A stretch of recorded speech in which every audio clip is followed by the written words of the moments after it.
আসসালামু আলাইকুম।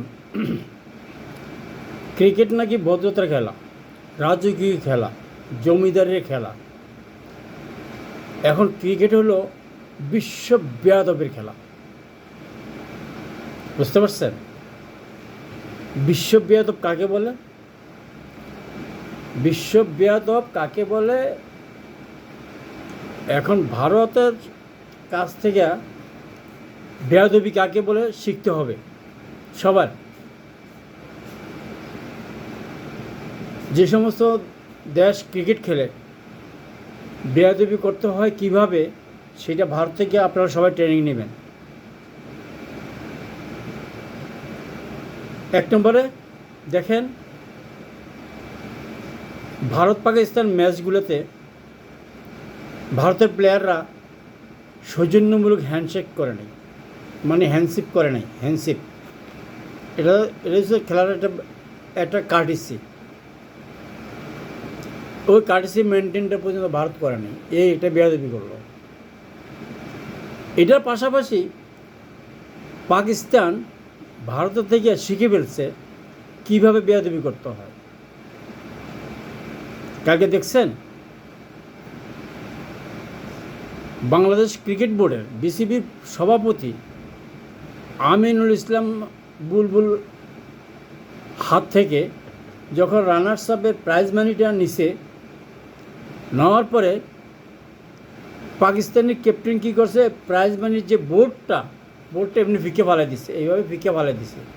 বুঝতে পারছেন? স্টেজে, অন দ্য স্টেজে।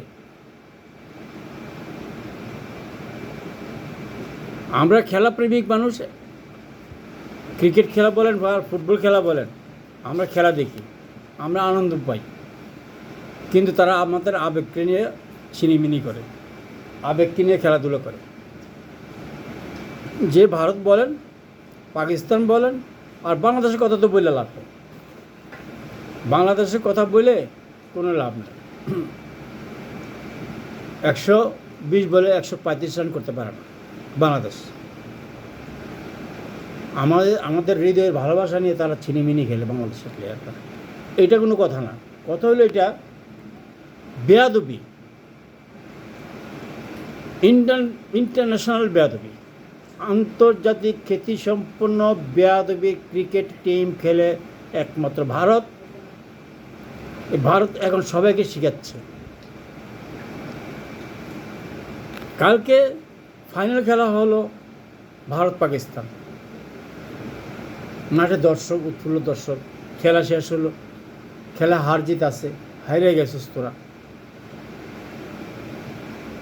ভারত যদি হ্যান্ডশেক না করতো তাহলে তোদের আগেই আসা উচিত ছিল।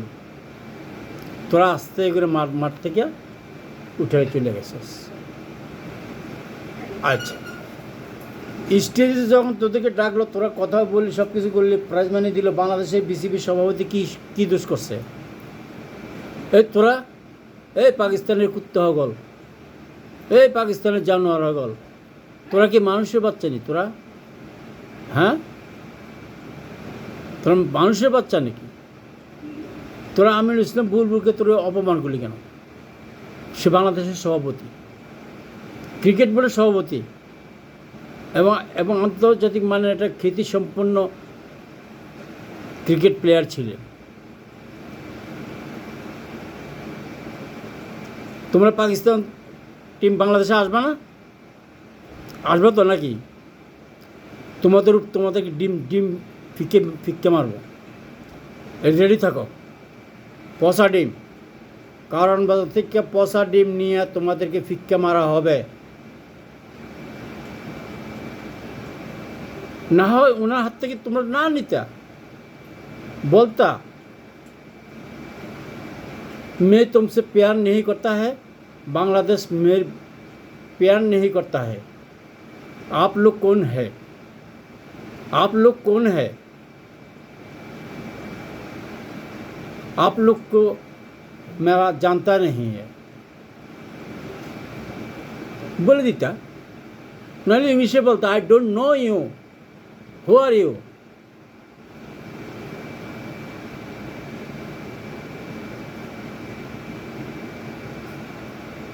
তাহলে তোমরা কি বেয়াদব? ক্রিকেট খেলা এখনকার বেয়াদব হয়ে গেছে, এটা জানেন? ক্রিকেট খেলা ভদ্রতা নাই, ক্রিকেট খেলা যে অভদ্রের খেলা, বুঝছেন? যারা ক্রিকেট খেলে সবগুলোর বায়োডাটা নিয়ে দেখেন, একজনও মেট্রিক পাস করতে পারে নাই, আইএ পাস করতে পারে নাই, বিএ পাস থাক দূরের কথা, সব কলি মজুরের বাচ্চা এগুলো, সব কলি মজুর। লগে ভারতের সাথে পাকিস্তানের প্লেয়ারগুলো পর্যন্ত এই অবস্থা। আমিরুল ইসলাম বুলবুলকে তোমরা কেন অপমান করলাম?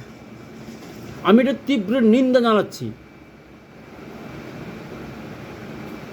সে একজন পোলাইট পারসন, সে একজন ভিভিআইপি পারসন। অন দ্য স্টেজে কে যায়? ক্রিকেটের অন দ্য স্টেজে কে যায়? ভিআইপি যায়, ভিভিআইপি যায়, তারাই তো যায়, তাই না? তাহলে ওই হিসেবে আমিরুল ইসলাম বুলবুলকে ডাকা হয়েছে, উনি গেছে, তোমাদেরকে রানার্স আপ প্রাইজ মানি দিছে, তোমরা এটা ফিকে ভাড়া দিলা। কি অমানুষের বাচ্চা তোমরা! তোমরা আসলেও ঠিকই 71 সালের যে চরিত্র তোমাদের, সেই চরিত্র রয়ে গেছে এখন। ডিম থেরাপির জন্য বসে থাকো, বাংলাদেশে আসবে না। ঠিক ডিম বাংলাদেশের প্লেয়াররা, এটা যেন রেখো, ডিম মারার ভিতরে বাংলাদেশের প্লেয়াররা, বাংলাদেশের দর্শক কিন্তু এক্সপার্ট, এটা জেনে রাখবা।